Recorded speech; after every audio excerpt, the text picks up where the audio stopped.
Tiffin લઈને બધા office, right? રોટલી ને શાક. હવે ઇઝ ધેર અ પોસિબિલિટી કે રોજ જે મસ્ત જ હોય, રોજ જે સરસ જ હોવાનું નથી પોસિબલ.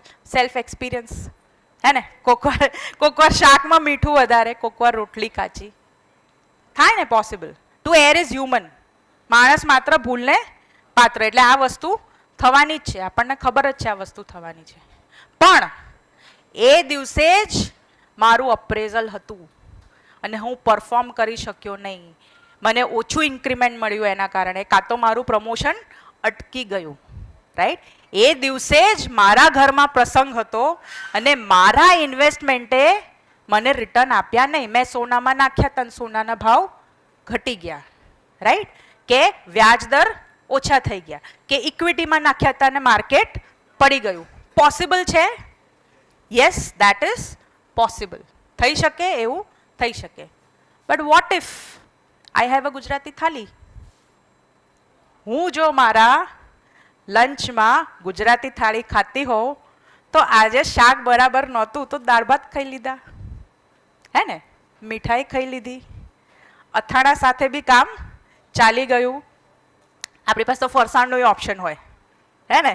ફરસાણ બી ખાઈ શકીએ. કહેવાનો અર્થ કે જ્યારે બી નિવેશ કરીએ ત્યારે કોઈ પણ એક એસેટ ક્લાસ પર બાયસ થવાની જરૂર નથી. તમારી પાસે દરેક એસેટ ક્લાસની અંદર નિવેશ થવો જોઈએ. એટલે કે જે નિવેશ કરવાના વિકલ્પો છે એ, હા, ડાયવર્સિફિકેશન પરફેક્ટ. પણ ડાયવર્સિફિકેશન કેવી રીતે કરવું, રાઈટ? હા, જે થાળી છે એમાં અથાણાના માપનું જ અથાણું લેવાય, શાક જેટલું અથાણું ન લેવાય. એટલે જેમાં બી નિવેશ કરીએ ત્યારે કેવી રીતે એસેટને આને કહેવાય એસેટ એલોકેશન. એક તમારા 100 રૂપિયા અલગ અલગ વિવિધ એસેટમાં તમે નાખો કે નિવેશ કરો, નિવેશના વિકલ્પોમાં, અલગ અલગ વિકલ્પોમાં જ્યારે નિવેશ કરો એને કહેવાય એસેટ એલોકેશન. જે તમે નિવેશ કરતા હોય એ કેવી રીતે કરવું એને આપણે આગળ સમજીશું. પણ એ સમજીએ એ પહેલાં થોડું આપણે મ્યુચ્યુઅલ ફંડ વિશે જાણી લઈએ. મ્યુચ્યુઅલ ફંડ એટલે શું એ કેટલા લોકોને ખબર છે? અચ્છા, કેટલાને નથી ખબર? અને જેને જવાબ ન આપવો એ પરફેક્ટ, બંને હાથ ઉપર કરો. અચ્છા, એક નાનકડી ગેમ રમશો? એક ગેમ, હે ને? તો ફટાફટ આવી જાઓ, આપણી પાસે બહુ ટાઈમ નથી. અહીંયાથી 4 જણા આવો ને આ બાજુથી 4 જણા આવો. ચલો જલ્દી જલ્દી, 4 જણા. કંઈ બોલવાનું નથી. જે આવશે એને yes, thank you so much for volunteering. આવો, યા, ચલો. હા, અહીંયા આમ લાઈનમાં ઉભા રહેજો. હા, ચીટિંગ કરી? હા, 4 દુ 8 જોઈએ આપણે. યસ, ઓકે, આવો. હા, હા, આ બાજુ આવો. હા, આપણે ખબર છે ગેમ રમતા હતા મેસેજ પાસિંગની? શું નામ હતું એનું? ટેલિફોન. આવો આવો, 8 જણા જોશે, આપણે 7 જ છીએ.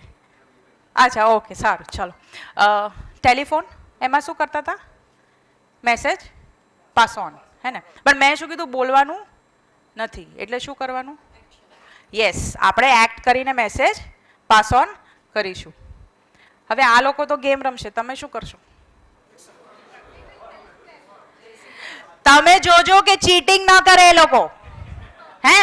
હવે જ્યારે તમને મેસેજ આપું ને ત્યારે તમારે કોઈ જોવાનું નહીં. એટલે તમે આ બાજુ ફરી જાઓ, તમે પેલી સાઈડ ફરી જાઓ, પેલી બાજુ. હા હા, ઊંધી ઓલી સાઈડ ફરો ભાઈ, પેલી સાઈડ. હા, ચેક કરજો કોઈ ચીટિંગ ના કરે.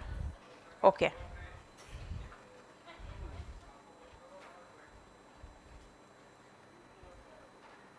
હવે રિપીટ નહીં કરું, તમે બોલ્યા વગર એમને પાસ ઓન કરો.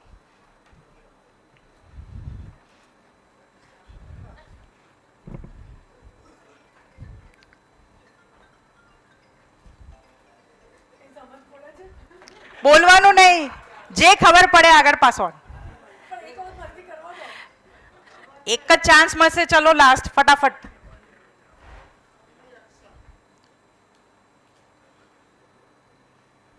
ચલો, યા.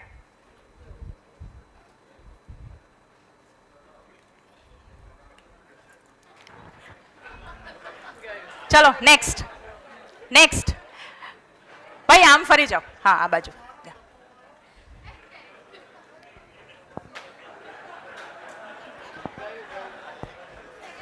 Next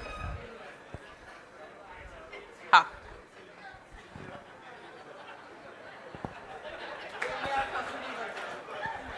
yeah next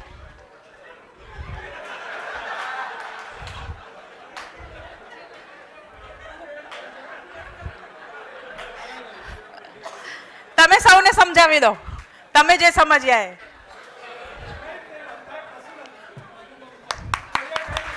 thank you so much મારે જે બધાને સમજાવતું તમે એટલું સારી રીતે સમજાવી દીધું છે ને આપ આપની સીટ પર જતા રહો એટલે હું તમને કહી દઉં કે કહેવા શું માંગુ છું યસ આવો પણ thank you very much for વોલેન્ટિયરિંગ